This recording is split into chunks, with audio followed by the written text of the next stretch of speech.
Hey, I'm Keith Bassett from Big House Custom Rods, and I'm going to go over some of the steps that we as custom rod builders go through when we get an order for a rod from a customer and what all it takes into building a rod. Now, I've been contacted from a Relay for Life group, and they have asked me to build them a rod for their silent auction.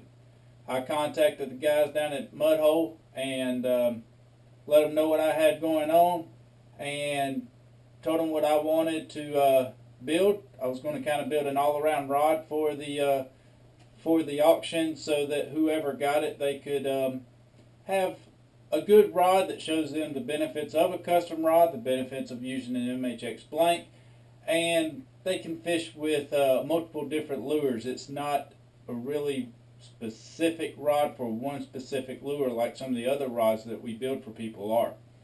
So what I've done is I called them up and I asked them to send me down this MHX MB844. It's a white blank, as you can see, and this is how it comes packaged.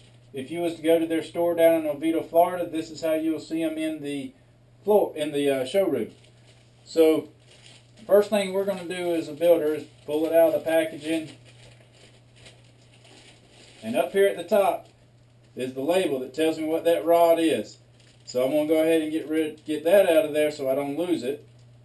And another thing in this packaging is going to be your warranty information. MHX blanks are warranted for life as long as you register them on their website at fishmhx.com. I'm going to set that packaging down there.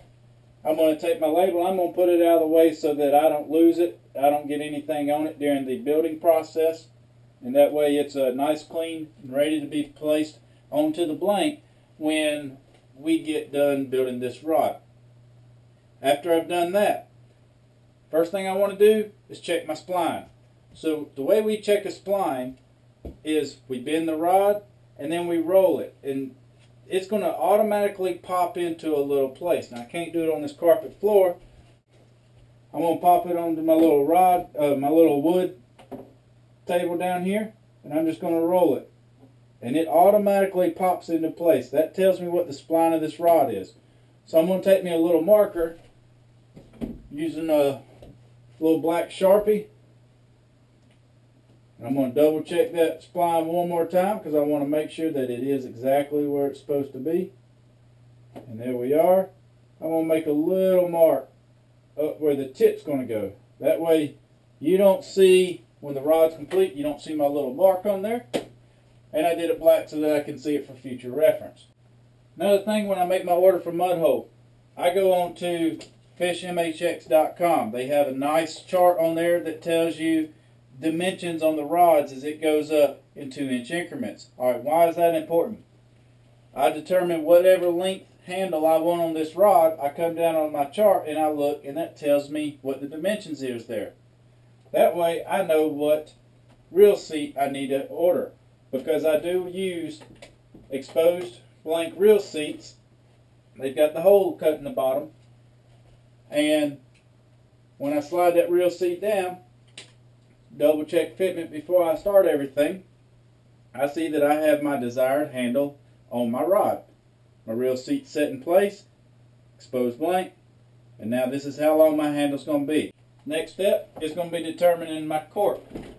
So what I'm going to do, I'm going to get my cork pieces out that I'm going to be using to make my handle. And I'm going to get my dowel rods. They've got sandpaper on them. And what this allows me to do is to come in here and sand it out so that I can get the dimensions, the diameter that I need to fit across the blank.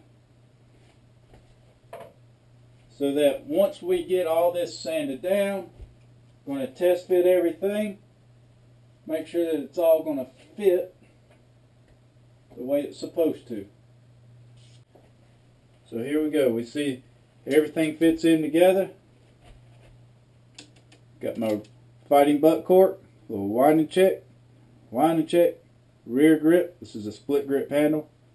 My exposed blank reel seat, little front piece of cork, and then a final winding cheek. That'll make it all look like a nice finished product. Well, these are butt caps. What they do is they fit over the end of your fighting cord or your fighting butt handle to give it that nice finished look. Now all this will get basically glued together with epoxy, and it'll make it a nice strong compound, still transmit vibrations through the rod to the handle. Get my epoxy. It's a 2-part epoxy. You put equal amounts into my dish. I'm going to mix it all up together. So I've got 2 parts in there epoxy, and now what I'm doing is I'm making sure I get a good mixture, mixing it all up equally so that it'll work like it's supposed to. What we're going to do is put a little bit of epoxy around the rod blank. What I get is I get a nice little coat of resin onto the rod blank. Slide my first piece down.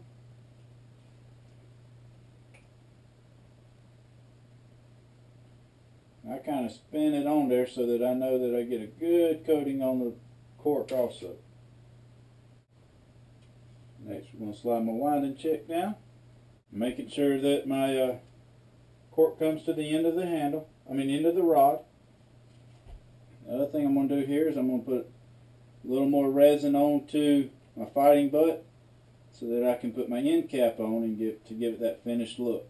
Another option that we can do when we're building rods with the resin is we can actually put the resin down inside the cap. Kind of help build up that area too. And that's my fighting butt. Next step is going to put the rear handle part on. Before I do that, I want to make sure I know exactly where I got to put my epoxy. So to make sure I do that, I'm going to make sure my handle and all that's on here. And my winding check is going to act as my point of where it's got to go. See, my winding check stays in place. So now I know where I got to put my epoxy. Rub the epoxy down around the rod. This is also going to be the epoxy for the reel seat too. You see, I get all this extra resin. So I'm going to take my little piece of wood here and clean it off before I button it up against the winding check. Now what I'm going to do is I'm going to visually look down, make sure my reel seat is set in line with my spline from my mark up there. Next thing we do, we got our little front piece of cork we got to put on here and our final winding check. Alright, we've got all that glued down, so now what I got to do is go in here and clean this glue out from the reel seat area. So again, I'm going to use some alcohol, my paper towels here. Come in here and clean the majority of it out. I've got the majority of the glue that came out there. Then I'll come in here and do a little more cleaning on it until I get it all cleaned up. And there's no more glue or bond showing where that rod's coming through the reel seat. I want to look at my reel seat one last time before I say I'm done with it, and then I'm going to put this rod up and let this sit and cure. And there we are. Everything looks straight. Everything's clean. And I've just built the handle on our MHX rod that we're going to be building, or that we are building now, for Relay for Life silent auction here in Georgia. Stay tuned, and we'll let this dry overnight. Tomorrow we'll go in here and start placing some eyes and wrapping eyes.